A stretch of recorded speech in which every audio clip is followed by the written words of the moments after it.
of the city and also grow its economy so that all of us at the end of the day will benefit. With those words, we want to welcome you here, and we're looking forward to enjoy the exchange that you are going to have this evening. Thank you quite a lot. And as you may have heard, the benefits to... You can never foul one of these. There we go, is that better? And the benefits of having a personality like this today is unlimited. And I can tell you now that on special request, by default, all of your car parking tickets are being validated as you leave. So it will be free of charge for you to come here today. Okay, thank you, sir. And thank you to all those responsible. And now the time has now come for us to introduce our panelists. Today we're going to have a very dynamic panel interview. However, today's panel interview will be slightly different, which is why I'm going to be sitting over here and not on the stage. Today's panel interview will in fact be interactive. Anybody here seen Big Boss?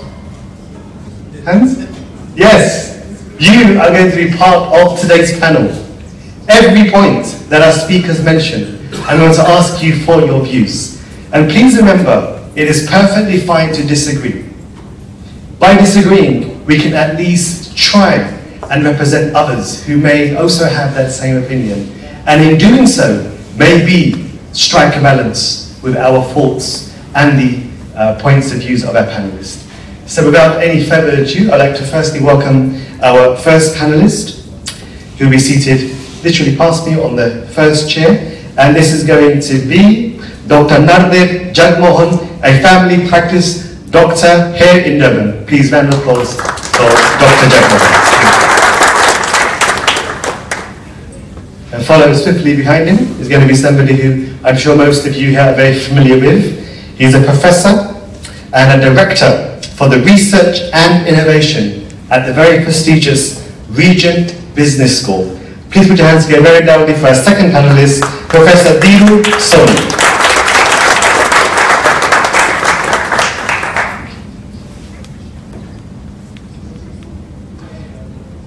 And also a person who has come all the way from the United Kingdom to be with all of us here tonight. A personality who, for me, represents somebody who is, I believe, attained the high successes of corporate careers and corporate culture. A corporate person who has literally spent half a century in a global service. A personality who first started banking in the year 1967. And in 1968, he joined the HSBC Bank. And after a few more years later on, in 1999, he became the HSBC CEO for India. Following later on, he also became deputy chairman and also the CEO of HSBC Malaysia. He doesn't stop here. He then moved on to become the lead for 19 different countries for the retail bank and also the commercial. This personality's progression did not stop here. He then went straight on to be the group general manager, and after 44 years of service to HSBC, he retired. And as a person who loves cricket, he is now in his second innings of life. Please join me in welcoming Mr. Z. Khan.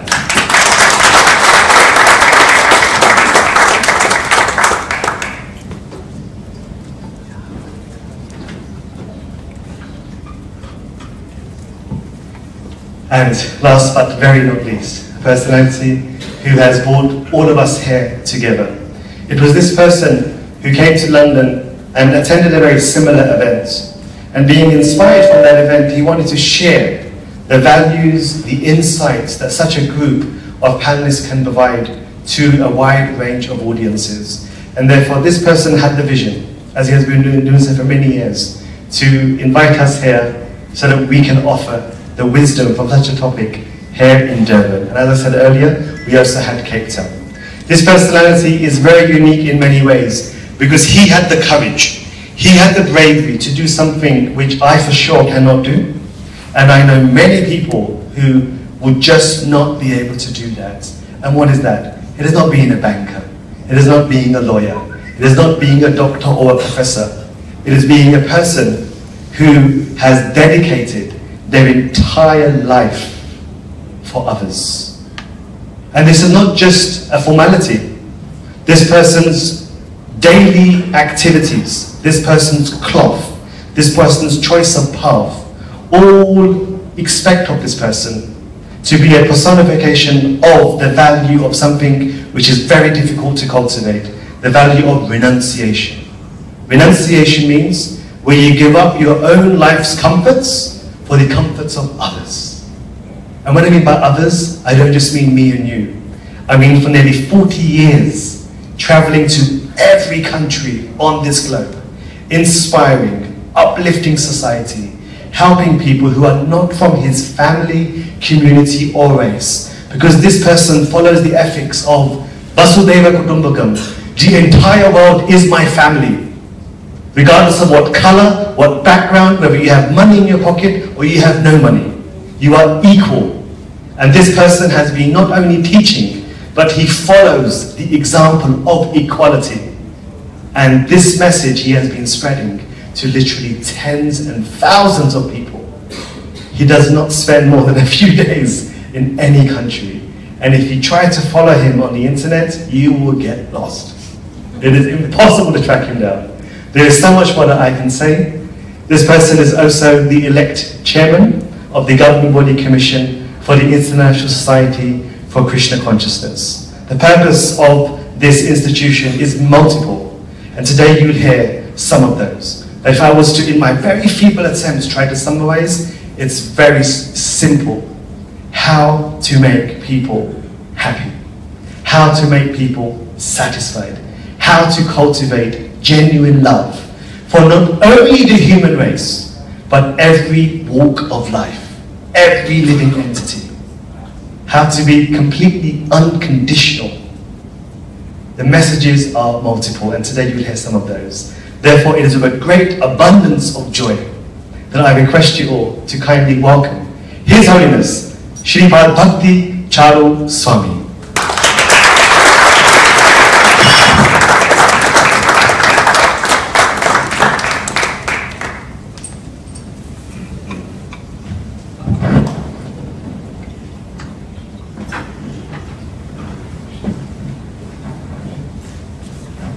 You ready for this?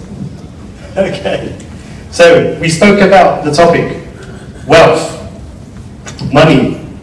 It's the means and not the goal. So, what I'm going to be doing is, I am going to be very respectfully representing all of you here. So, I'm on your side today, okay? I have no interest invested in any of our panelists today, only for the next hour and a half. After hour and a half, then I can be beaten up, if required. But today I'm going to represent all of you here, and I'm going to try to pose some questions to them so we can really understand how is wealth the means and not the goal in their respective areas of life, in the example they lead and the teachings they pass on. Now, joined with us today, and I would also like to officially welcome thousands of people online who are watching this in all the major countries of the world. When Mr. Kama and His Holiness did this only 2 days ago, 5,500 individuals watched this. So please be warned, huh? If you decide to comb your hair or pick your nose, everybody's watching. Thank you. So my first question will be to Mr. Kama. Zed spoke about why wealth is genuinely the means. However, there is a doubt I had in my mind which I would like Zed to speak on. Over half a century, he has been leading not 1, 10, 20, 100, 200, not 1,000, not 10,000, not 100,000. He and his colleagues in the group of HSBC have been leading the lives of 330,000 bankers. And not only bankers, but also influencing their families and their social communities. So my first question to Zed is the qualities of a leader. Zed, how is it, and what do you feel are the primary qualities of a person who you feel can lead society in influencing and promoting how money is the means and not the goal? What do you feel are those few key qualities that such a leader who carries this message as a custodian of today's topic needs to possess? Okay. Can you hear me?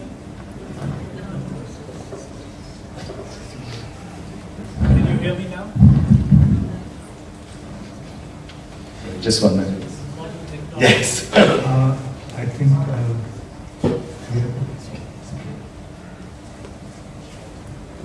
just going to mine is on.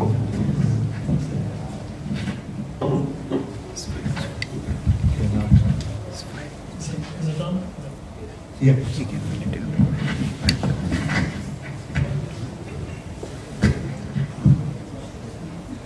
Can you hear me now? Thank you. Thank you very much. Well, okay, I'll just keep it outside because it's probably safest that way. Okay. First thing, if I might say to everybody, is don't believe a word of what he's saying about my career. Okay, I just started off like any other young person in the bank in India in 1967, and you know, through various ways and through working, right, you come to where you are. Now, the question which you asked was that, what is it that really makes a leader? Well, I think what makes a leader is a very great clarity of purpose. You've got to be very clear in your aims, right, as to what it is that has meaning and value for yourself. That's the very first thing. If you don't have that you don't know what values you yourself espouse, what values you yourself wish to be able to promulgate, then I don't think you're going to be able to take things forward. So then the question arises, what are these values? As a leader, what I have found in my career, the biggest value for me has been, what is the care that I take for the people who are going to be working with and for me? What are some of the things that they value, which they want, and which you as a leader should be able to recognize and then be able to take that forward in a concrete way for them as well? Now, if you have a total clash of values, then you're going to have a problem. So the first thing is that you yourself have got to epitomize those values. And how do you epitomize those values? You epitomize those values, right, by what you do, by what you say, by what you are. And that is what I learned in my career. I always looked to the right people in my, you know, who were my bosses and things like that. And I looked to see what were the things over there which were really different, which were really going to make a difference. And you then try to learn from that. And I'm just going to quote to you, right, one phrase, right, from a very famous Chinese philosopher. And what he said is that when I let go of what I am, I become what I may be. So just think of that. When I let go of what I am, I become what I may be. And that is the vision thing in yourself. So for me, that has always been very important. That what is the care which you have for the people which you are responsible for? Because at the end of the day, when you're in positions of power, it is actually a position of responsibility. And that is what makes people the difference. There are people who actually think that if I'm in power, that means I've got to see what I want to do, what I want. It is not what I want. It is what people want. And that is what makes leaders and the difference. That's what I think. Thank you, sir. Thank you very much. So if I was very quickly summarize, let's spoke about being an example. Being an example, and one virtue of being an example which is important is one of care. Do you care for others? And Mr. Kamal Z also spoke about having a mentor, or someone that you look up to, somebody who can help you provide some guidance. Let me pose a question to yourselves. Anybody here who's owning a business? Please just raise your hands. Anyone here who has a business? Okay, we've got 1, 2, 3, there must be many more. 4, 5, slowly coming up. There's nothing wrong with having a business. You can place your hands high. So please let me ask you this question. When I was a child, I had an opportunity of having my own business or working for somebody else. Now, the things I'm about to say to you here is my limited experience, okay? So what I'm going to say, do not get offended, like I mentioned, I'm going to be impartial today.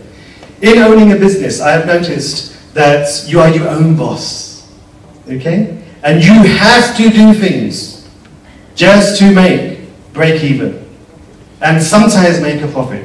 And those things that you have to do may or may not always be according to the book of law. You know, you can bend the truth slightly.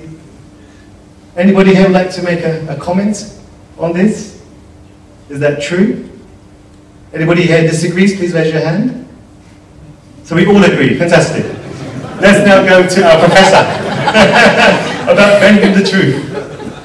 All of the greatness that took place in this world has come from people like our Professor Swami. Those gurus, those teachers who take responsibility for all of our children's education. But let's go one step further. Mr. Kama spoke about being an example. Teachers are also an example. Children are impressionable. And therefore, as a teacher, they're responsible for the future of our country, the future of our nation. Think about this. The values and the education that our children learn come from schooling. So let's ask Professor Swami, as you obviously have a world of achievements and you're responsible also as a director at the Regent Business School, how do you ensure that when you teach in your faculty, how do you ensure that there is also a development of virtuous character, of law-abiding citizens who will, by default, leave your faculty, enter into world by being someone who cares for others?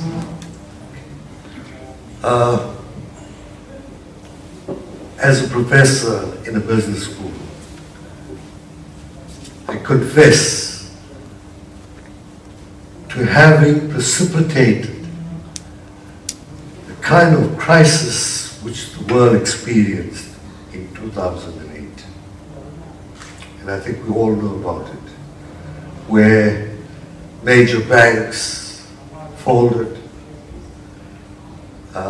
companies like Enron, who were major multinational corporations, they cheated ordinary people. They stole their life savings. And when I say I'm equally guilty, it was Harvard Business School which educated the CEOs of those companies.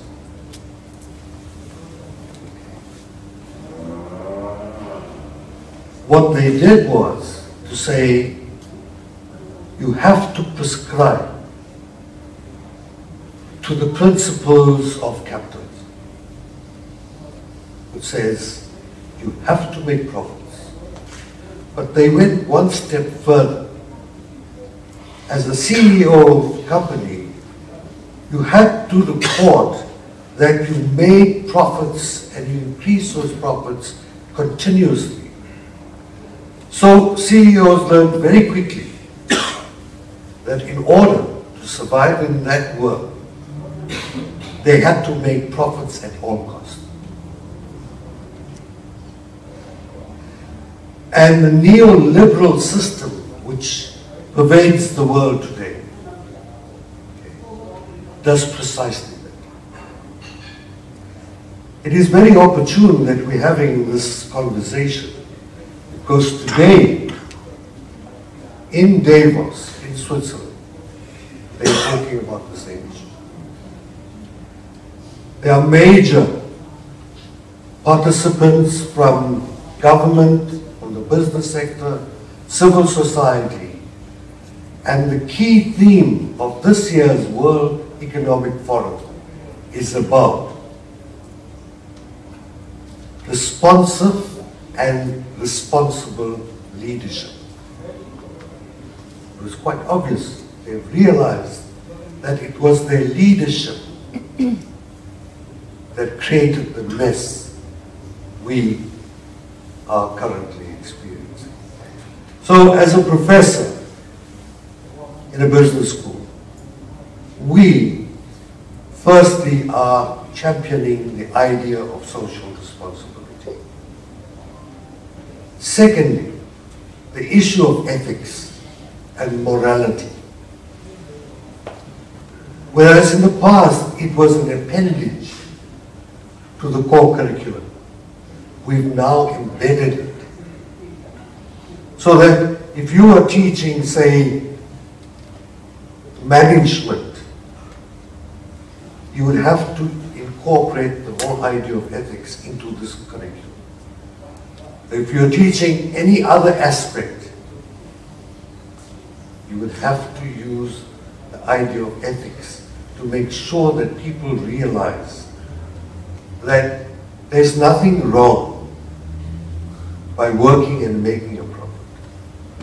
But you cannot do it at the expense of people to such an extent where Oxfam, for example, has released a document, a research document, which says capitalism has created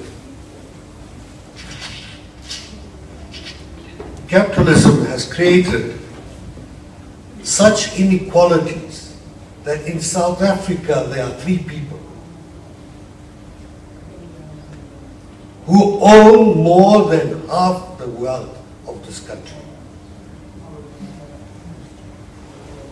In the world, there are 8 people who own more than half of the world's, the wealth of the world's population. It is in a sense obscene, where the majority of the people are living in poverty and a few are obscenely rich. We cannot have a system of this nature continuing. And so therefore, we have to now begin to think about how we change that. Thank you, Professor. Thank you so much. So what a beautiful message, huh? A recognition that something needs to change, a recognition of imbibing and teaching students the qualities of corporate social responsibility. And there is so much more that I can ask His Holiness here today based on those points. Swamiji, we heard how it is not a problem earning a profit. We also heard on how the wealth is generally concentrated with a few individuals. There was a beautiful verse that you quoted a few days ago, Isha Vasyam, from one of the Upanishads. And you mentioned how quotas are applied to all individuals. What happens, Swamiji, when certain individuals have more than their allocated quota? How is the universe and society and community and its planet imbalanced? And how do we impress upon people to try to live more with an understanding of being more equal and also more universal?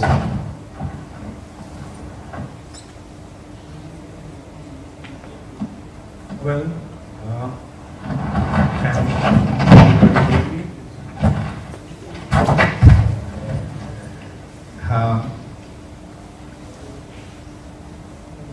I think it takes me to the very title of this discussion. Money is the means, and it's not the goal. The trouble starts when money becomes the goal. And money becomes the goal when people fail to recognize what is the actual goal of life.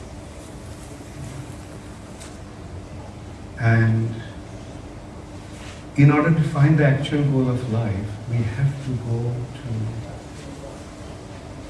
the proper wisdom, proper understanding.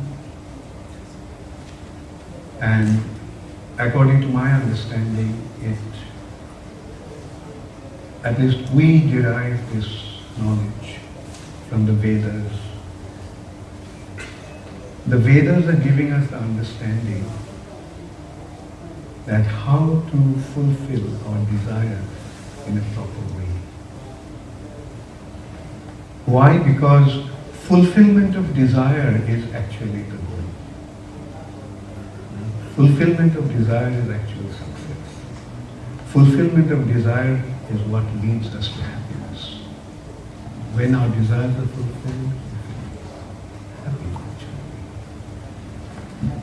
So, money is actually the means that enables us to fulfill our desires. And the Vedas are giving us the understanding that when, if you want to enjoy, learn to enjoy in the right way. The right way of enjoying is doing the right thing to fulfill your desire. Because if you act in a wrong way, then instead of enjoying, you will suffer. And this is taking one step by step from material to the spiritual platform. Because at some point, an intelligent human being begins to wonder, why in spite of all my endeavor to enjoy, I am suffering?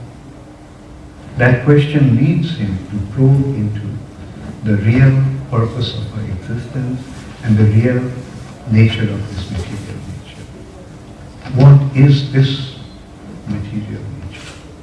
And what is our relationship with this material nature? Why we are here? So these three questions, who am I, where did I come from, and what am I supposed to do? These three questions are called Brahma Jigyasa,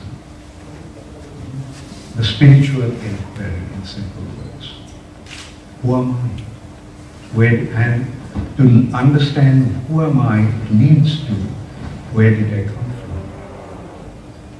Because if I find out where did I come from, then I get to understand who am I. And then we get to find out what is the purpose of my existence. So in short, the Vedas are actually taking us out of this material plane to the spiritual plane. Our real goal is not actually to enjoy this material nature, because eventually we realize that there is no enjoyment in reality in this material nature. We are trying to enjoy, but all this enjoyment is transient. All our happiness comes to an end, and uninvited miseries and troubles and distresses come. So that leads us to the ultimate spiritual point, that I am a spiritual entity and my actual need is spiritual. No matter of material enjoyment is going to lead to the ultimate satisfaction of my heart. No amount of sense gratification is going to give me the satisfaction of my heart. And that leads to, anyway, I don't want to take too long describing that, but my point is that people act in an unethical way. Like the people that you are talking about, I mean, they're rolling in billions.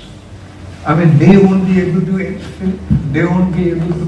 finish their wealth in 25 generations. They are coming from very, very cultured and exalted families. They have the best of education in the world. Then why do they act like that? The answer is because they do not know what they actually need. And they are playing a game, the game of make as much money as possible. And that is the problem. The money has become the goal instead of using money as the means. And now I'll go back to the point that you made. What the Vedas or Upanishads are prescribing, everything belongs to the Lord. Ishavashyam idam sarvam. And He has given a quota to everyone according to his need. Like an ant gets a grain of sugar, and an elephant gets hundreds of kilos of food. And it has been supplied. There's abundance of sugar for ants and there's abundance of food for elephants. No one is starving in nature. Now, no one is starving in nature. But the reality is, we are not satisfied with what we got. What he has given us, we are not satisfied with that. An ant is thinking, why does the elephant have so much? And he is unhappy, and he is thinking that, why don't I have all that the elephants are offering, or elephants have been offering? And that is the problem in today's world. And in simple words, I will say, lack of information, lack of understanding, lack of guidance from the proper source. Thank you, Swamiji. I think there's so many points that I want to very quickly cover. So Swamiji spoke about that in the Vedas. Now most of you know the Sanskrit literatures are not the monopoly of the Hindus. The Sanskrit literatures are not the monopolies of the Western, the blacks or the whites or the Indians. The Sanskrit literatures are mankind's first ever book of knowledge. Knowledge on all aspects of life. Even now, those things you have in your watches, those trinkets in your pockets, mobile phones, even to this day, the only language which is comparable to computer programming is the language of Sanskrit. Now, just to very, very quickly mention that in these Sanskrit literatures, there is about universal prosperity, universal peace, those values that Swamiji spoke about. Swamiji mentioned a point, many points, but there's a point about greed. Let's just recap. Swamiji said that there is an allowance, even in the Sanskrit spiritual literatures, that one is allowed to earn profit. But then one needs to come to a stage where they realize that it's all transitory, it's all non-permanent. But despite that, people are still greedy. One of the greatest literatures that was spoken of the yogic principles of life, the Gita, talks about 3 paths that possibly lead one to a very, very hellish or a sinful condition. Greed, anger, and lust. Swamiji, very quickly, my first question is going to be, how do you control people's greed? How is it possible to understand why one cannot be greedy? We heard earlier about a change in education. You're talking about a change in vision. Can I just intervene over here and say, and I said this before, but I think the thing with Swamiji is that I think he's actually a great follower of Star Wars. Now, who's not seen Star Wars over here? Everybody's seen. The force is very strong. And the fact is that Star Wars is really about the light side and about the dark side. And it's the light side, and that's what Swami was really talking about, if I might suggest, that going to the light side is what people who are happy, people who are compassionate, people who think about other people, right, move towards. People who move to the dark side are people who think largely about themselves and what they have, and as Swamiji rightly pointed out, you can have everything in the world, and at the end of the day, you have nothing. So, I would suggest, right, that one of the messages is that moving towards compassion, thinking of other people, rather than thinking of the goal. Your goal in life cannot surely be just to make money. It is, and even the making money, it's very important as to how you make that money. Not just making money, and I think Professor, you brought up that point, which was that these people made money, and I don't think, right, that they made money ethically. Making money in itself is not a bad thing, because without it, right, I don't think you can do that much good to other people. I always remember one phrase which my parents always left with me. They told me one thing which I keep towards, I think about all the time. They said, never forget the poor. Never forget the poor. And if you keep that in mind, right, then what you do will have some aim in life. It will not be this unnecessary accumulation of things, but something which will assist you.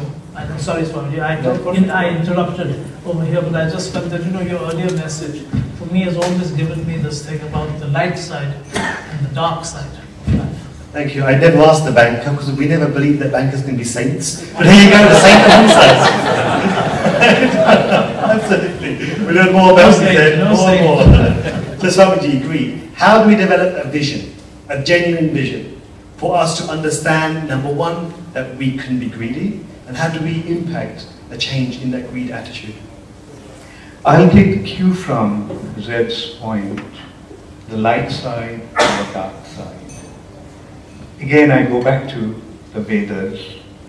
Vedas are pointing out the same concept. Tamaso mam jyotirgamaya. From the region of life, region of darkness, you enter into the region of light. And ultimately, it is the ignorance that is considered to be darkness. And knowledge is the light. The knowledge about the real reality. This material existence is a reflected reality. Our actual identity is not this body. The body is made of matter. We are in the world of matter. And in this world of matter, the world that is of inert objects. Matter is inert, dead matter. In this world of dead matter, we all are living. What causes us to be alive? The presence of the soul.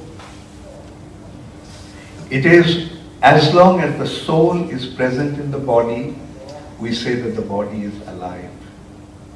As soon as the soul leaves the body becomes dead. When somebody leaves his body, somebody dies, we say he is gone. The body is lying here. Then why do we say that he is gone? So who is that he? Understanding of that identity is the real knowledge. So when we receive that real knowledge, what do we immediately understand? Our presence in this material world is temporary.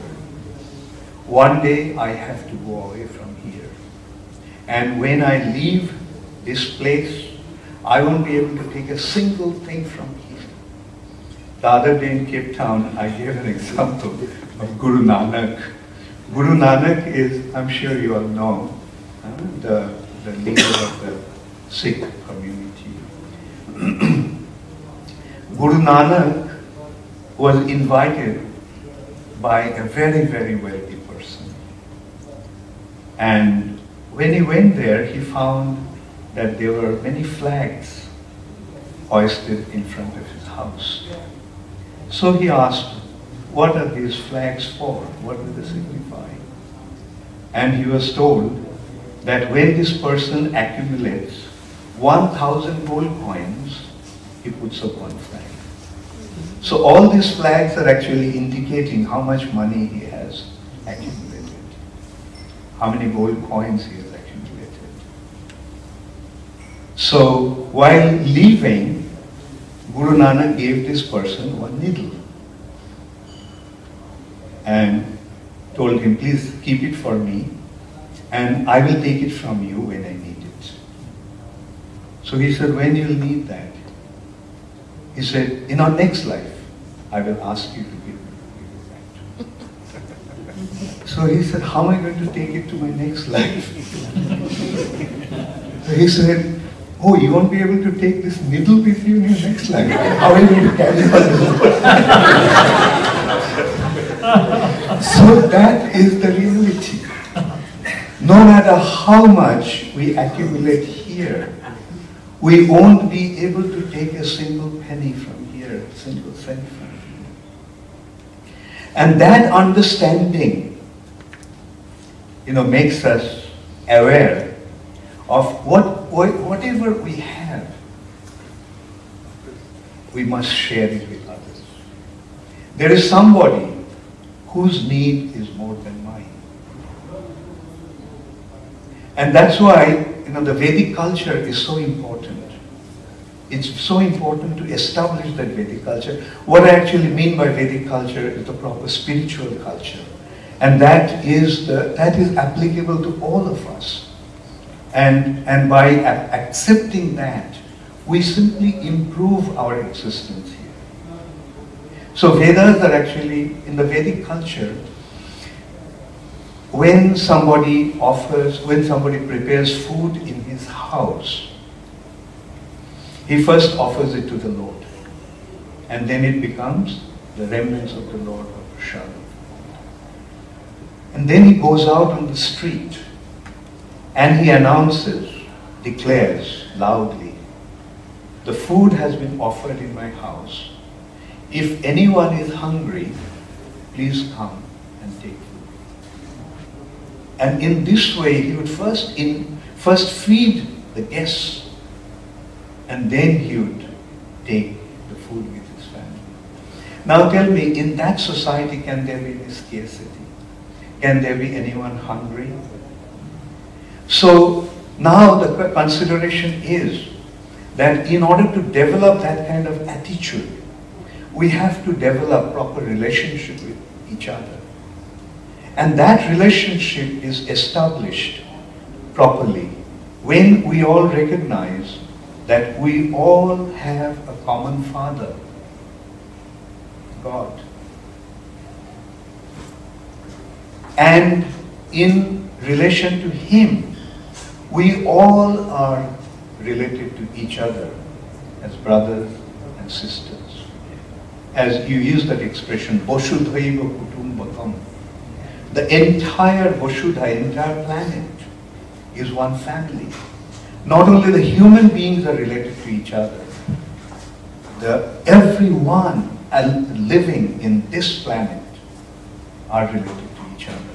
And they have their loving relationship based on their relationship with the common Father. And when you do that, then automatically all these negative qualities, lust, greed, anger, illusion, pride, and envy. These 6 elements are considered to be the enemies of a living entity. Lust, the desire to enjoy, leads to anger. Because when the lust is not fulfilled, that frustration leads to anger.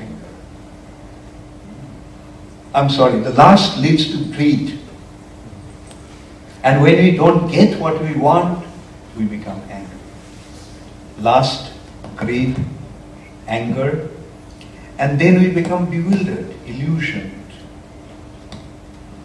And that illusion leads us to pride. And the pride leads us to envy. And the envy is the most heinous enemy that we all have. That is, what is the definition of envy? The dissatisfaction in tolerating in others' possession.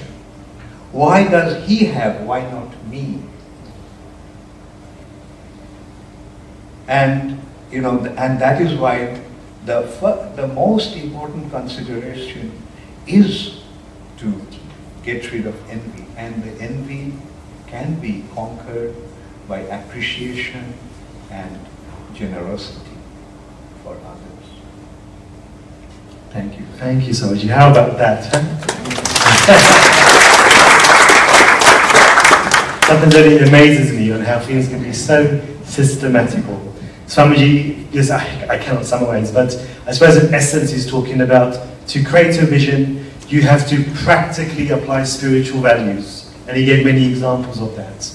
And he also spoke about what leads on and how you can satiate and also control greed. But let's move on now. And Professor, thank you for your earlier comments. I'm going to take a clue from each 3 of yourselves and now have our Dr. Nadadev to kindly comment on the following points. Dr. Nadadev, you represent a great science. a great science. Now, you know, what I have to do is, as you probably know, I love the Sanskrit literatures, and I think there's so much wisdom in that. Yantra rurani maya. This body and the entire material nature is just like a machine. And somebody who can work out the machine of one's body is so important. Doctors, just like Dr. Jagmohan, he helps to cure our ailments, our illnesses, some of our very, very difficult diseases. And that science that you have is something which gives people life. It gives people hope. At the same time, we see that people with such knowledge are meant to become humble. Because the more you know, the more you realize, I don't know. Therefore the scripture says, Vidya dadati vinayam, that knowledge makes you humble. So let me ask this question to you. All of us here, we always use the doctor. Even I as well sometimes, even though I look so healthy. Why is medical services so commercialized now? Why is it that a person who has an illness is sometimes unable to afford a cure because they can't go private? They have no bupa. They're not part of a corporation who's going to pay for their private health care. And then we find that when you go to public, you probably die by the time you get seen, especially in the country that I come from. You know, unfortunately, unlike Swamiji said, you can't even carry over your records to the next life. So, did you feel that the sacredness and the importance of being a doctor gets diluted when that service is made commercial? And if so, what is your message? How do you follow, if you do, how to keep that sacredness pure?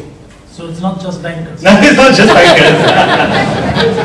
Thank heavens for that. We'll come to that in a moment as well. Good evening, everyone.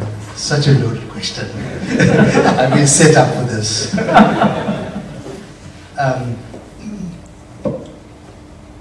Let me start by saying that I'm an ardent proponent for commercialization, probably in contradiction to how it's asked that question.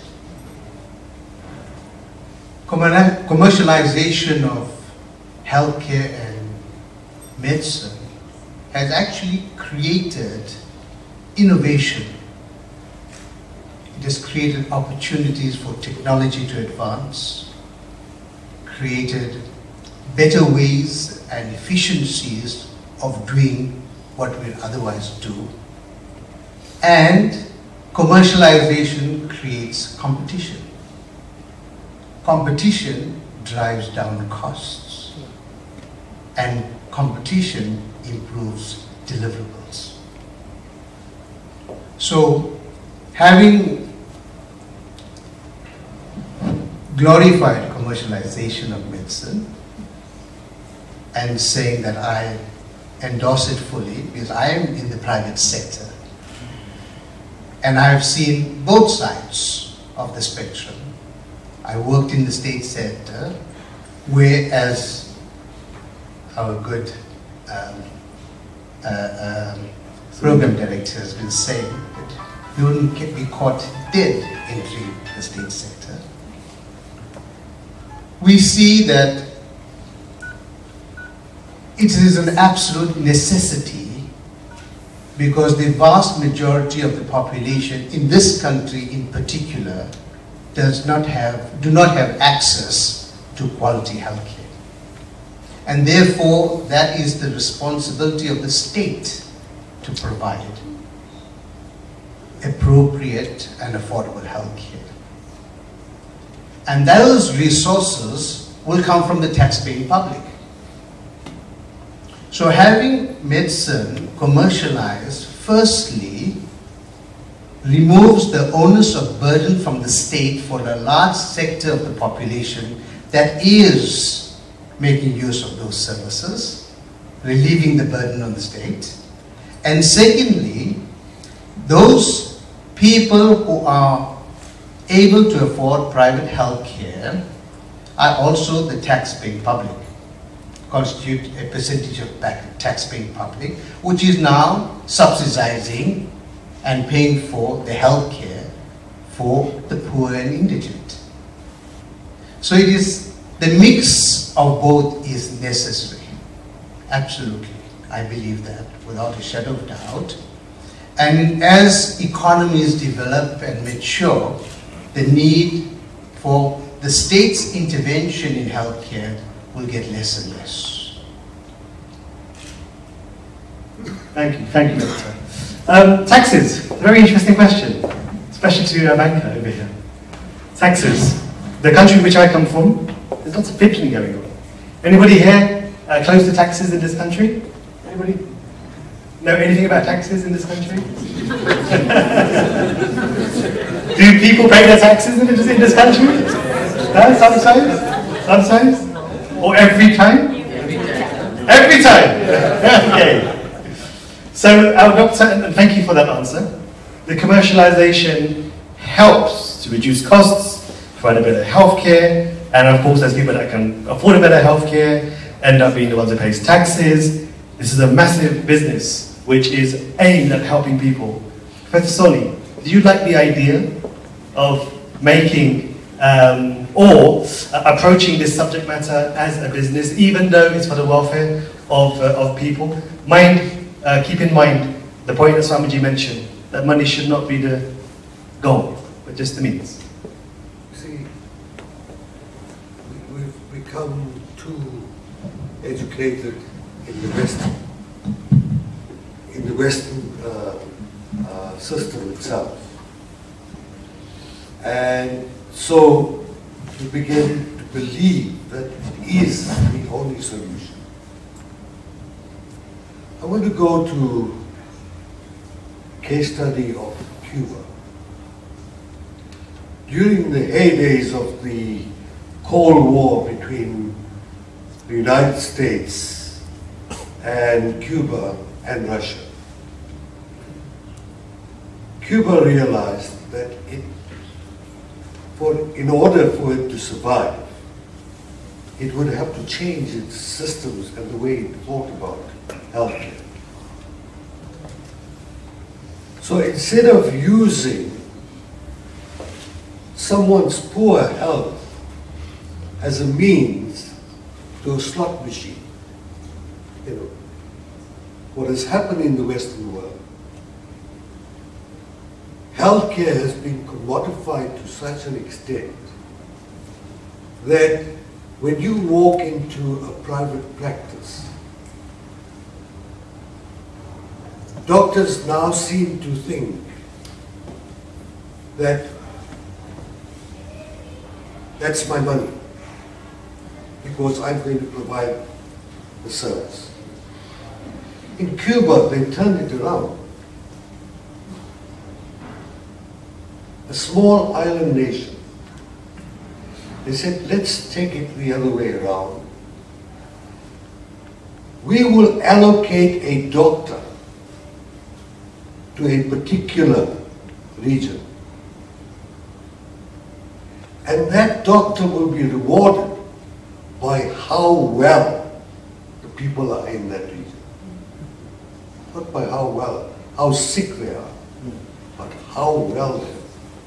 So the doctor then, in order to be remunerated and given further, bonuses, etc., realized that if I can make my people, the people I serve, well, send them to the gym, make sure they're healthy, then I'll earn more. It became one of the best healthcare systems in the world. Unfortunately, because of what happened between Cuba and the United States, the United States made sure the system failed.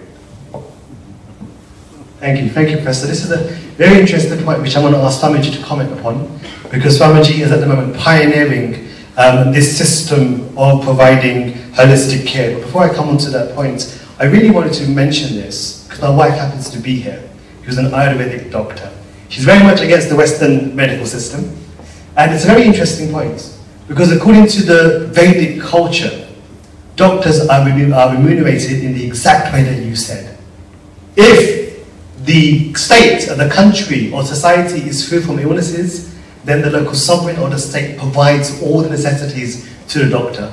That is actually called a Vaidya. A Vaidya is somebody who, with that knowledge, because knowledge cannot be sold, you see. Like Swamiji here today, and our panelists, providing knowledge is free of charge. Knowledge, the moment you put a price on knowledge, you will fail, because it's motivated. You also mentioned about when you try to ensure that your people, your subjects, your state, your country is healthy, you go beyond just medicine. You go into the lifestyle and looking after the holistic person. Before I ask Swamiji on his views about this, because it seems that we're now going more towards the goal rather than focusing upon the means, I want to talk about taxes. Taxes is something which I can tell you right now, that for those who said, yes, we pay our taxes, you are absolutely wrong. Absolutely wrong. You would all know that so many acts, so many agreements have been placed between countries and tax havens to at least provide a 30% rebate, because there is a high probability that a very large number of earners are not paying their taxes, and they are keeping their wealth in other havens. And as a result of that, it is billions. It is billions, the economy of tax invaders. So let's go on to our banker here. Zed, as bankers, we can harbour good money, or we can harbour money which is looking good, but actually it is not being utilised in the way that Swamiji said, back for society. What did you find in your career that helped to try to save society from such people who try to misuse their pennies and their pounds to keep to themselves, keep and increase their, if you don't mind me saying, their quota of greed, and thereby potentially avoiding taxes? What do you and your institution have done in the past to avoid that? Well, you know, it's a very sort of difficult question to answer or give a simple answer to, right?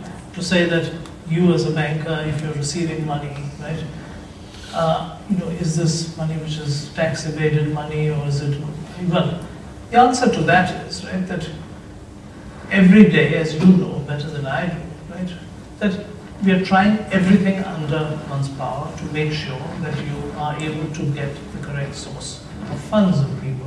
And that's all very nice, right? It does not ensure, right, that there is no tax evasion at all, right?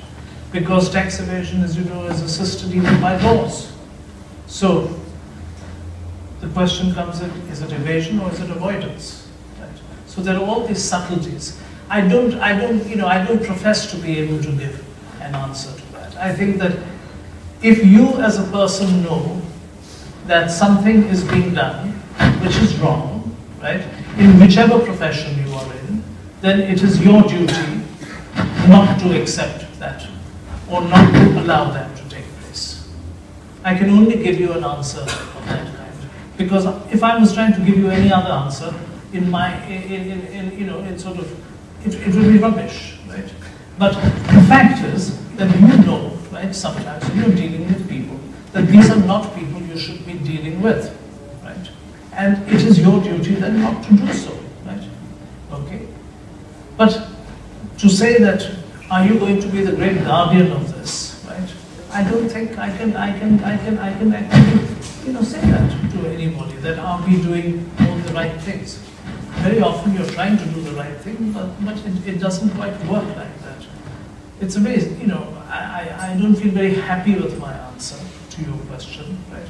But I think all this comes back to the thing which I've always believed in.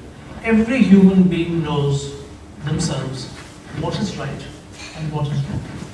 And let's not bluff ourselves, okay? You know whether you're paying your taxes or you're not paying your taxes. You know whether you're doing the right thing or you're doing the wrong thing. It is you. And I think you have got to live with that responsibility in your life. Do you feel that you have done your duty properly, or you have not done your duty properly? And frankly, we all have control over that. So nobody has got an excuse for not doing the right thing. Okay? So that's all I can say. I don't think it's answered your question at all. But you know, your question is not an answerable question. It's not an answerable question. That's the honest, is there a round of applause? Thank you, sir. Like, from the same bank, so I agree with everything you said. Can I just please, make a point on that? Like, whatever little I know about banking, it's like the bank is a system, banking is a system, when people deposit their money for safekeeping, and in exchange they get their interest on that, and the bank then invests that money for various social and other welfare activities, business ventures. So the bankers do not really have the responsibility to figure out which is good money or bad money. Let's just consider a kind of safe deposit vault. Like, one has the freedom or the opportunity to keep his things there, and you know what you keep there is up to you. It's not the bank's responsibility to figure out. So that's how I would look at that, you know. Like, it's not up to the banking system to figure out which one is good money or bad money. Like, on the other hand, I would say whatever money that comes to the bank is good money, because, you know, bank has the opportunity or the option to use it for the benefit of the society. Thank you, Swamiji. Saint amongst us and the banker amongst us. Thank you, Swamiji. It made so much sense. Let's go back to Dr. Nandevji. So, as you know, I spoke earlier, Swamiji, he also recognizes the need for the points that Professor Swami mentioned about holistic care and about going just beyond medicine. Can I ask anybody here, have you ever had a medicine and fallen ill? Yeah. Please raise your hands. Come on, raise your hands. Someone said yes. Yes, is that true? You've ever had a medicine and fallen ill? Have you ever had a medicine that hasn't worked? Yes? Have you ever had a medicine that's killed you? People will be here. That's fine. So, Dr. Nandevji, in your profession, did you recognize that outside of just treating the symptom, there is something deeper that needs to be treated? And if you recognize that, what have you done in your career to implement that amongst your, I would say patients, but I should call them clients, shouldn't I? What would you say?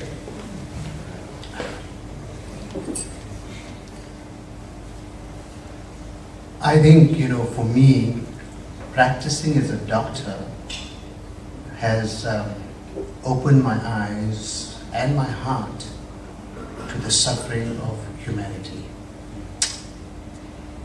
It made it poignantly clear that there is more than just the presentation of symptoms that needs to be addressed. Many people would come back with the same problem despite getting treated. I'm not talking specifically about myself, but just in general. And many would present as a mask of something that's hidden behind it all. The best way to understand the profession of medicine is to actually put a job description to what a doctor is meant to do. And I think this is the way to start. The actual description, from my perspective, would be that a doctor is meant to provide an appropriate and effective response to human suffering. It's an appropriate and effective response. And that response doesn't mean a pill for every ill. And that response doesn't necessarily mean that you take somebody's money through nefarious, scheming, villainous ways, as subtitled it. So when somebody is ill, there's a recognition that this person is suffering. It's pain. And in the specific discipline of medicine that I practice, which is called family medicine, the focus is not just on that individual who's presenting with the symptoms, but the entire family. A child who's sick naturally means that mother has been awake all night as well, or been having to take time off work. Or they need to make arrangements for somebody to stay with the child while both parents have to go to work. So there's many ramifications of an illness. So human suffering is the deeper concept that we need to address. And medicine has brought this to the fore over and over again. And it's helped me to search for answers. It helped me to read, delve, inquire, ask from learned people. And I've been fortunate that I had the blessed association of great minds and great spiritual personalities who have guided me through this process. And one of the very standout points that is features in my consciousness on a daily basis with virtually every patient is that every person who has come to me has been specifically sent, and it's for me to deal with that person in such a way that it connects me with my maker.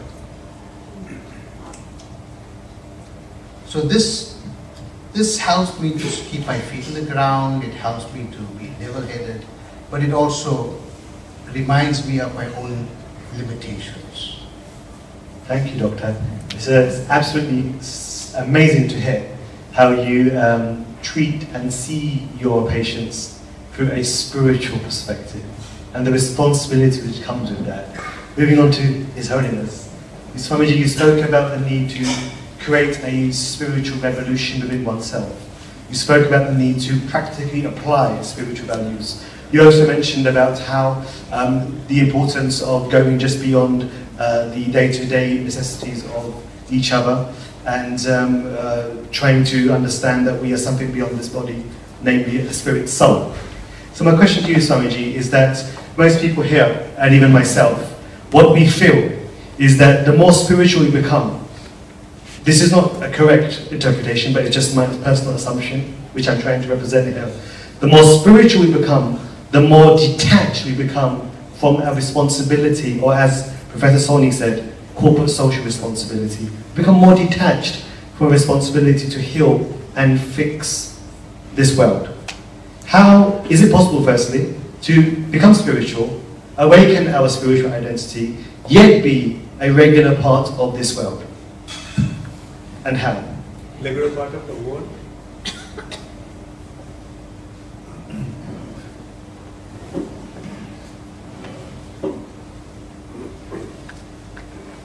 Well, as I previously mentioned, that a spiritualist or spiritually involved individual should not be seen as an escapist. On the other hand, a person who is spiritually involved, he is most acutely involved in the welfare of the whole entire world.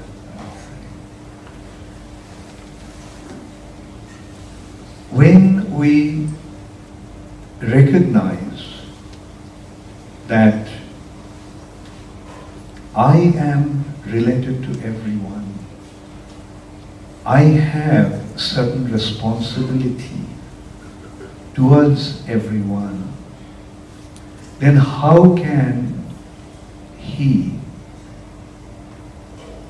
shrug away his responsibility and go away? What he actually tries to do is benefit everyone in a real way. Real way in the sense that would uplift him to a higher level of consciousness and take him to a region of consciousness which is full of joy, full of knowledge, and that state is unending. It's eternal. The spiritual domain has been defined as of eternity, knowledge, and bliss. Sat, Chit, and Ananda. The sufferings are there due to our physical involvement, body's involvement. It's the body that suffers. The soul doesn't actually have any suffering. All the suffering that we experience are pertaining to the body. And this body is an instrument. In your point, you actually use that expression, Jantra Rudhani Maya. Jantra means human body. We get an opportunity with our developed intelligence, not only with a developed intelligence, but with an intelligence that can be extended to an unlimited extent, so that we can recognize the spiritual identity of ourselves, the spiritual relationship with the Father, and thus go back to our spiritual situation. And that's the purpose of human life. Thank you. Thank you, Swami. I think that point is so beautiful, isn't it? Where Swamiji is explaining, this is, forgive me for misinterpreting him if I do so. Swamiji is explaining that God, who we aspire to perceive, to relate with, resides in all of our hearts. It's within us, and He's close to us. And it reminds me of a saying, that because God is situated next to you in your heart, you as the soul, and God as the super soul, He's already there. And that inner voice that I hear, you hear, and our panelists hear, may be that God in our hearts. Therefore, this one great saint comes to our mind who says, therefore you should try to act in such a way that God will want to see you. And that's really the message that I've received from His Holiness. I want to thank Him for reminding me on that very beautiful point. We are about to start our Q&A, so please be ready with your questions. I want to just give literally 1 to 2 minutes to each of our panelists to ask them a very simple question and a very, very simple answer to summarize your thoughts. Money is the means. What is the goal for a doctor? What is your message to all other doctors watching you throughout the globe and possibly over here? If money is the means, what is the goal in the medical profession? I think the goal is more than just one facet. It's multifaceted. The goal would be initially considering the fulfillment of desires, the fulfillment of aspirations and dreams. Initially it will be on a personal level, like me as a person that's practicing medicine, what joy do I benefit from the practice of medicine? Does it fulfill me? Do I get a job satisfaction? It is probably a job satisfaction like no other. So that will be one of the facets. The other is, how does it influence my relationships with my loved ones, my family, my children, and others? The third would be, how does it impact on me as a person, my health, my ambitions, what I'm striving for, and the fulfillment of all those aspects. And then I would also add that, how does it influence me as a social being, that a person in the community, and that definition will extend more than just other people, but the environment, the entire environment.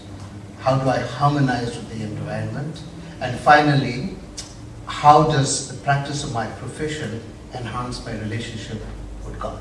Thank you very much. Professor Swami, money is the means and not the goal for students and for teachers. What is the goal? Firstly, I think it's important for us let me go back. I'd like to go back to the three issues that Swamiji raised about answering some critical questions. Who am I? Where do I come from? What's my purpose here? If we can answer those questions, then I would say to anybody, don't forget where you came from. Because your purpose in life, and if you want to really reach out to God, I believe that if you do service, where you give off yourself, you know, strange that the system, the economic system that we've adopted in the world, it basically gets us to appropriate, take, and take, rather than say, you also can give. And anyone here who has given of themselves will tell you that it is the greatest joy. It is an eternal joy. And I would like everyone to firstly question the whole idea of wealth. There can be wealth in knowledge. But we have chosen in this material world not to look at those things. There's wealth in integrity. But we've chosen not to look at that. We say, oh, he's such a big man.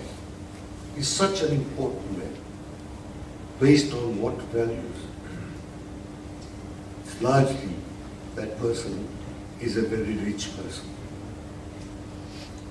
Rather than saying, here's a person who has given of himself and has given to society, so that when this person leaves earth for the spiritual world, we can say, here was a man who gave of himself.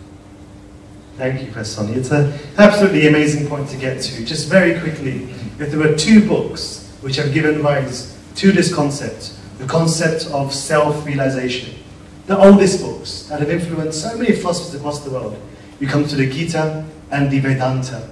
The very first words of the Vedanta is Atato, Brahma Jigyasa. Now that you are a human, ask the question, who am I? Where should I be going? And what can I do for others? And this is how this book begins. And in the Gita, I keep saying, and I'm very proud to say, one of my source texts that I've learned from so many of my seniors, the first word that Krishna says to his disciple Arjuna, Kutastva, how comes you become an Arya? How comes you've fallen underneath this illusion? Question your existence. Question the impermanence of your body and the eternality of the spiritual self. Then begin your inquiry for the truth. And therefore hearing this from you is so refreshing. And I really mean to say thank you so much for that. Because it really is the beginning of the philosophies that have been the greatest contributions of the greatest thinkers that have ever walked this globe. So I really want to say thanks for sharing it. It means a lot to me to hear that. Mr. Kama, money is the means and not the goal as a banker. Absolutely. What is the goal? All I'm interested in then is the share price.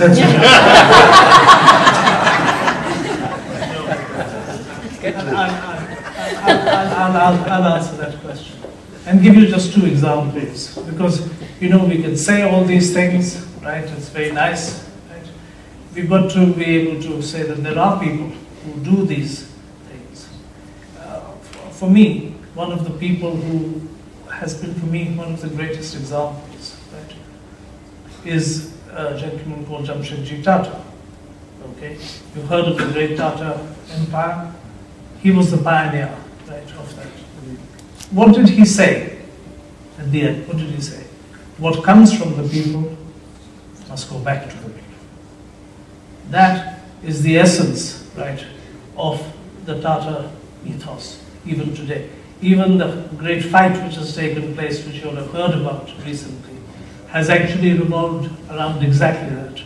That somebody felt that that ethos was being put at risk for various things which come out of management schools, that you do it this way, you do it that way, right, etc., which may be right as well.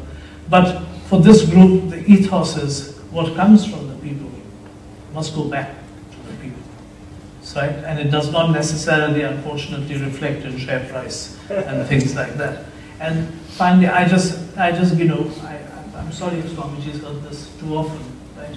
But I give the personal example, right, of my great-great-grandfather, right, who lived in Gujarat, who became a very big railway contractor and made a lot of money, yes, and he was knighted and everything else, right? But when he was 12 years old, he was asked in school, and he came from a very middle-class family, he was asked in school, where is the river Amazon? And he said, in Africa. And his teacher slapped him. And he left school, he never went back to school, he started earning. From the first day he earned, he gave 1/3 of whatever he earned to charity. He died a very rich man, but to this day his charity still continues, right? So, for me, there is nothing other than, I think somebody said earlier, who said, giving is the greatest pleasure in life. Receiving is an ancillary business, right? And that's what gives me the greatest pleasure in my life. And you know, these are two people who I look at as very personal, you know, examples and are heroes of mine. I must say, since I'm over here, my other hero is Nelson Mandela. Thank you so much, sir. You might know a famous anecdote, a Shubhashit, a philosophical anecdote. Dana dharma tatha sukham. Sanskrit literature say, from giving, one becomes spiritual. And then one becomes blissful. Dana dharma tatha sukham.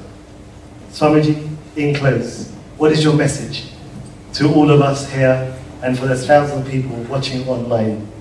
What would you say? You've repeatedly explained that the goal is to identify ourselves with reality beyond this world so that we can inherently do good to ourselves primarily and to others by developing a vision of the truths that exist within us and outside of us. In closing, what advice would you give for people who have taken this point on board, and what would be their next steps to the science of self-realization?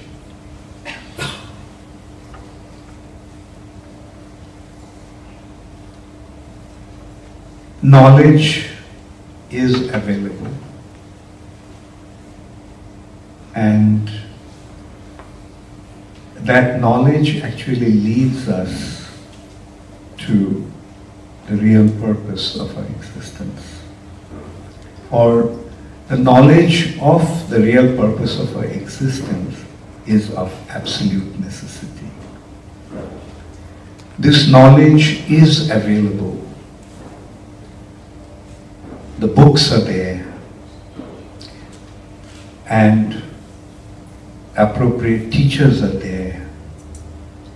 So if you're really sincere about fulfilling your existence, then please find that way. Find the books that has all the informations. Just the books are not enough. The books need proper teachers to explain them and enables you to apply them in your life. So they're available. Please find those books, find the teachers, and enrich yourself with this most profound wisdom that the world has.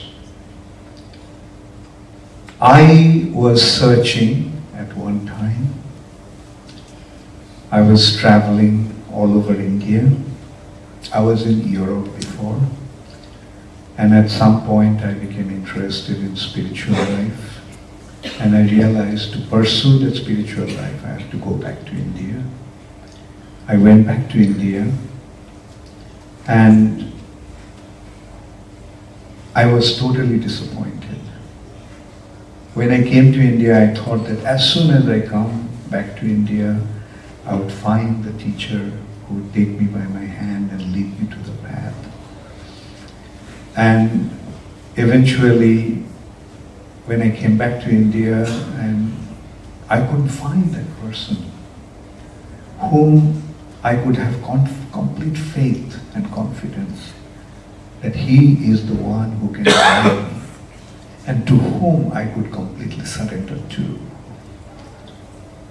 And after about 1 year of search, when I became totally disillusioned, I decided that I'm not going to search for him anymore. If I do have a teacher, a spiritual guide, then let him come and pick me up. And very fortunately, that did happen. I came across a book, and from the very first page of that book, I realized that this was the path that I was looking for. And then I approached that institution,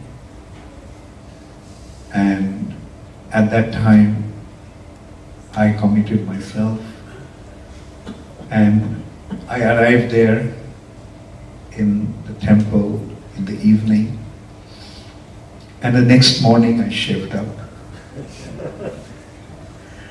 And my feeling was at that time, I'll give it a try for 2 months.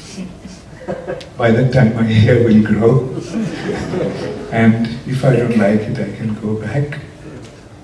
And the 2 months didn't come to an end after 40 years today.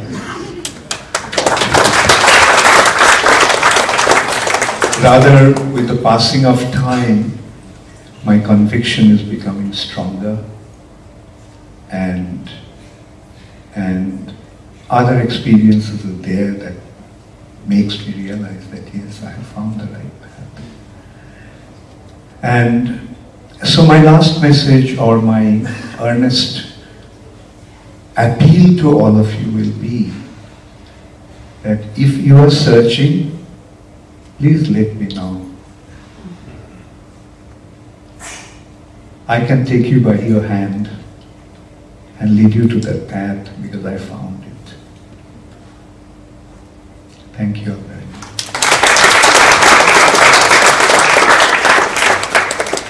It's amazing how you can actually have an example of a path that we all aspire for, and it means so much, I think, to all of us to know that you're an example of the very question that I asked, and I think it gives us so much hope. Questions and answer time, okay? So we have exactly about 15-20 minutes, if that's okay with the organisers. 15-20 minutes is okay for Q&A? Yep, perfect. So we have a question over here. I will come over to you and you can ask your question. Thank you, sir. Good evening. It's not a question, it's more of a comment. I actually believe that the education system throughout the world, together with the code of society under which people operate, has changed, and as a result, we have moved towards materialism, and all we focus is on the money and money and money, and we forget about human values. Now, human values is all about spiritualism, distinguishing between what is right and wrong. And we just grow up in that society. I mean, I take, for instance, when you go to a shopping mall, you'll see a little child who's 5 years old, and the parents are busy taking him around, showing him different types of shoes, and the next thing is, they're telling the child, you see this shoe with the tick, that's a Nike shoe. It may cost 500 Rand or 1,000 Rand, but you must buy that shoe. So, from a very young age, you can see the child is becoming more conscious about these things, about signs and marks, and the next thing when he goes to school, he finds that in his school, the parents already asking, oh, who drives this car, and who drives a Lamborghini and a Porsche and all of that. So it's all about, and then it's the education system. And the way the education system runs, it's all about money, money, and money. So I'm saying that you need to create the whole man or woman.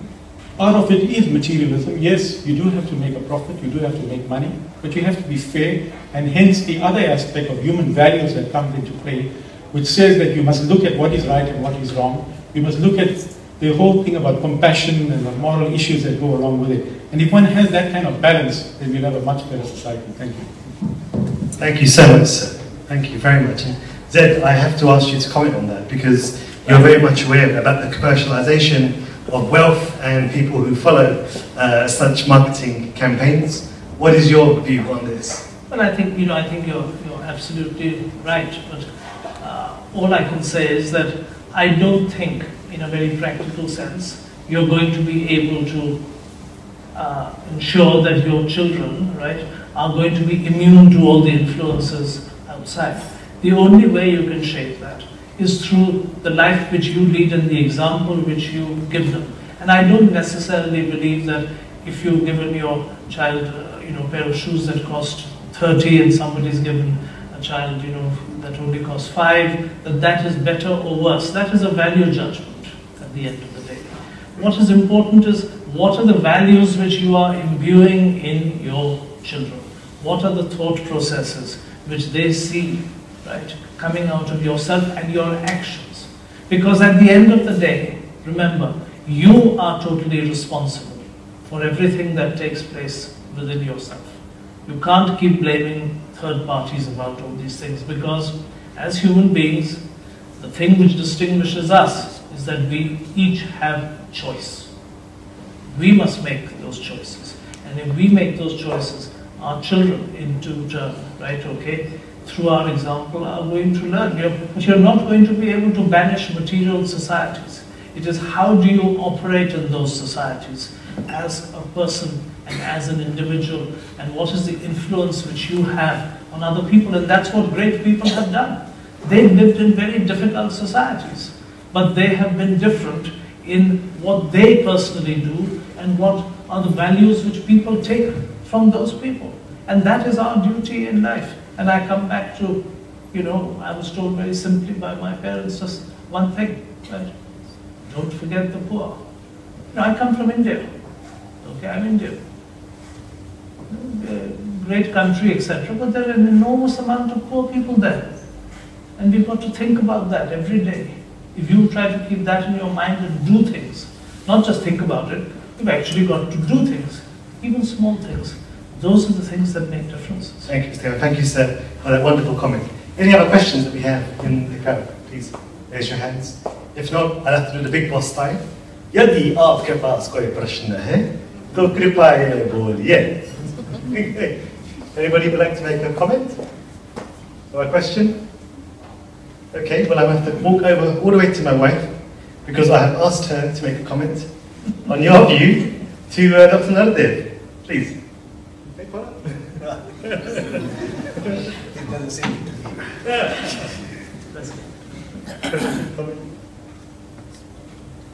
Maybe I was wondering that if the family is successful, what would be the best way to influence your children to not maybe become spoiled with that wealth?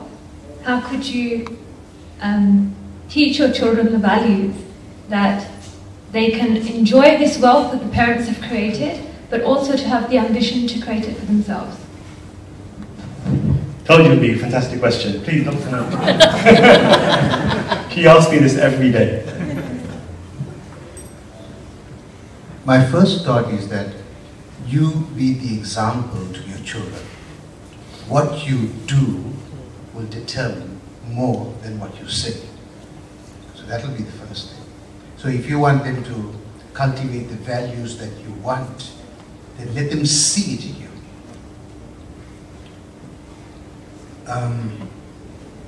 My other thoughts would be that having money is not evil. Because sometimes it is portrayed that those who are wealthy are necessarily engaged in activities and that the wealth is ill-gotten, especially that come from the perspective of those who don't have it. So, if you already are wealthy and your children are growing up in that environment, is to teach them that wealth in itself doesn't determine whether you're good or bad. Because wealth takes on the persona of the person who possesses it. So good people do good things with their wealth, and bad people do bad things with their wealth. Thanks, Dr. Any other questions? Maybe you'd like to even a comment? I can move all the way down to the end, and I'm going to ask you to meet me halfway. Just meet me halfway if you can. Thank you. The question right over here. Thank you. Well, it's not so much a question, rather a comment. Yeah.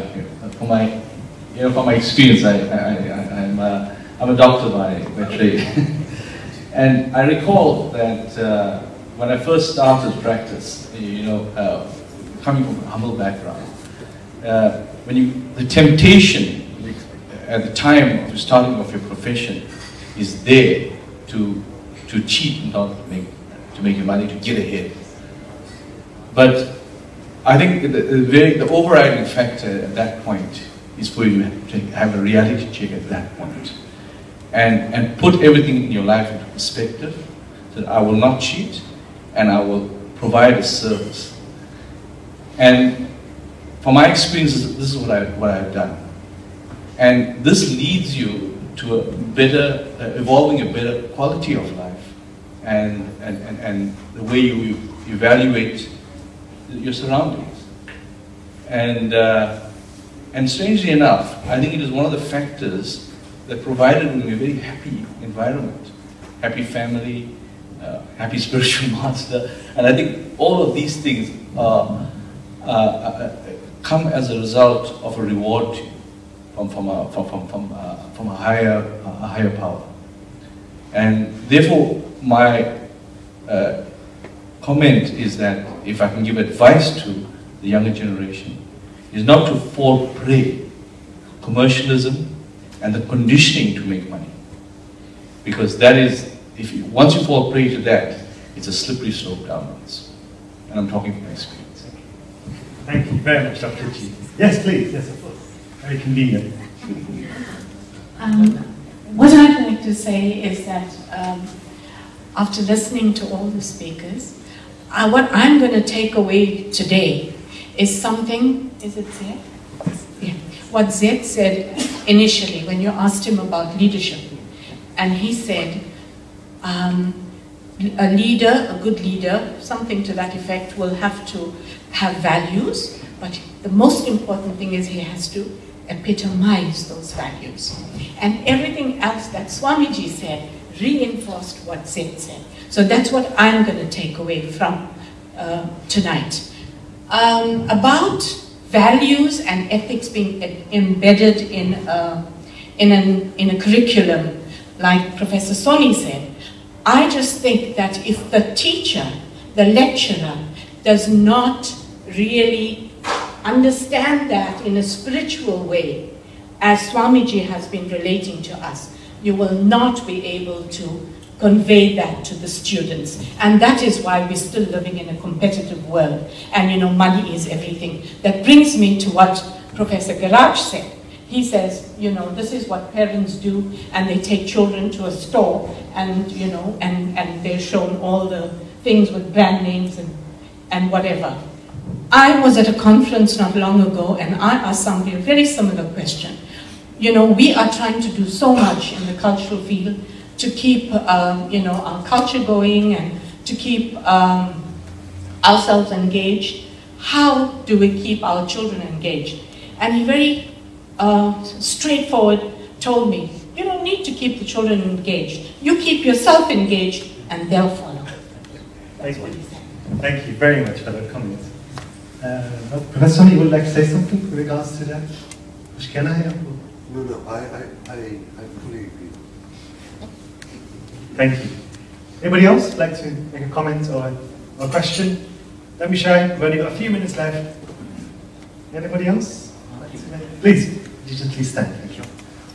Thank you. My comment, if money is the means, what is the goal? I don't think those two should be linked, because money gives you access to whatever you want in life, maybe the better things or certain things.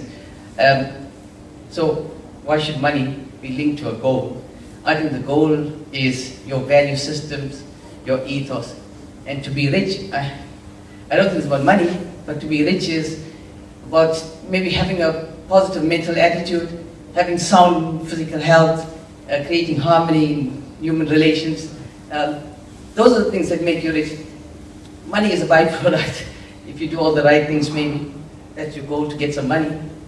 But I don't think they should be linked. That's my comment. Thank you. Anybody from the panel would like to comment on that? Okay, so I will turn our attention to Bangladesh.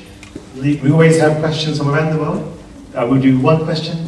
Obviously, Bangladesh is very close to many of our hearts. The question is from Malloy. What is the role of controlling our mind, mental and emotional, in sticking to the real goal? And he explains.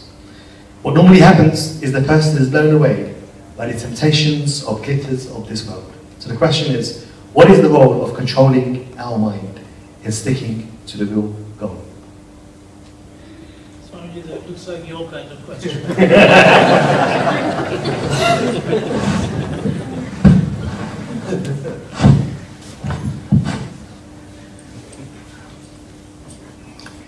Well, I'll go back to Bhagavad Gita. One verse saying, Dhayate Vishayan Pungsha Sangasteshu Pajayate Sangat Sanjayate Kama Kamat Lo Krodho Vijayate Krodhat Bhavati Sanmoha Sanmohat Smriti Vibhrama Smriti Bhramshat Buddhi Nasho Buddhi Nashat Pranashati. That is, the consciousness through the senses. Okay, here, what is mind actually? Mind is the internal sense. Mind is the receiver of all 5 sense perceptions. We have 5 external senses: eyes, ears, nose, tongue, and touch. And mind is the internal sense which actually receives all these perceptions. And mind is the medium through which the consciousness is flowing. The consciousness is coming from the soul. And through the mind, the consciousness is flowing externally, through the senses to the objects of the senses. And as a result of that, lust develops, the desire to enjoy. And when this desire, anger develops. Kamat krodho vijayate. Krodhat bhavati sanmoha. Due to anger, one becomes bewildered. And as a result of that, he loses his intelligence. Buddhi nashat pranashati. And when one loses his intelligence, he is doomed. So when we allow the mind to flow, take the consciousness externally, then ultimately it causes us to become doomed or lose our identity completely. Now the other way the mind can go, that Krishna is saying, man mana bhavo. That is, project your mind towards me, because he is the source of all consciousness. We are individual consciousness, tiny little living entities, but we are conscious. But originally that consciousness is coming from the Supreme Personality of Godhead, who is the source of all of us. Now when we project our consciousness towards Him, that also can be done through mind. And when we do that, then we automatically surrender ourselves unto Him, recognizing how great He is and how dependent we are upon Him. And when we surrender ourselves unto Him, then He picks us up in His loving embrace, and a loving relationship develops between us and Him. That love actually leads to the ultimate joy that we all are hankering for. So this way, it is up to us to which direction we are going to project our consciousness. Through the mind, towards the material nature. If we do that, then our mind will function as our enemy. But if we utilize the mind in order to project our consciousness towards the Lord, then He will become our greatest friend and lead us to the ultimate kingdom of eternity, knowledge, and bliss. Thank you so much, Swamiji. And on that note, it's been exactly an hour and a half that we've been inquiring submissively. We've been hearing these beautiful treasures of wisdom, and may I also say life experiences. We've had a person who is responsible for the health of many people. We have a person responsible for disseminating knowledge. We have a person responsible for the wealth and the acquisition and the maintenance of finance globally. And we also have representation of the spiritual reality. It has been such an honor and a pleasure for me, on your behalf, to pose and inquire from our four panelists. I'm overwhelmed, and therefore I would like you to kindly please join me in very deeply thanking Dr. Navdev, Professor Swami, the Saint amongst us, if I can say, Mr. Zed Kama, and of course, His Holiness Bhakti Charu Swami.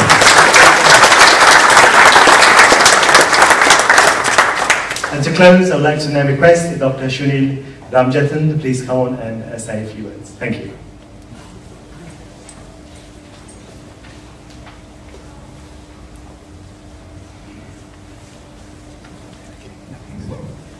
Good evening, ladies and gentlemen.